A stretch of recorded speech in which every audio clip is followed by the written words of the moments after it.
মা, ভাত দাও। ভাত নাই। ভাত নেই মানে? তোমরা ভাত খাচ্ছ, আমি খাবো না?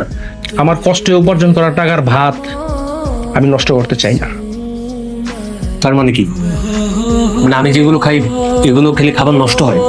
আব্বা তো ঠিকই বলেছে নাকি, তুমি কোনো কাজ বাজ করবা না, শুধু বাইরে দিয়ে ঘুরবা আর টাইমলি বাসায় এসে খাবা, সেটা তো এইভাবে চলতে পারে না। আমার হাজবেন্ড এত কষ্ট করে ইনকাম করে আর সেই টাকার খাবার তুমি এইভাবে নষ্ট করবা, সেটা আর আমি হতে দিব না।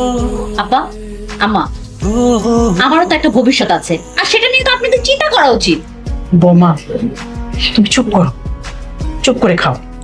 সরি আম্মা, আমি আর চুপ থাকতে পারবো না। আপনি কেমন মা? আপনার ছোট ছেলের জন্য আপনার এত মায়া, আর যে ছেলে এত কষ্ট করে ইনকাম করে আপনাদের খাওয়াইতেছে তার জন্য কোনো মায়া নেই? বললাম না চুপ করো। চুপ করবে কেন? বৌমা তো ঠিকই বলছে।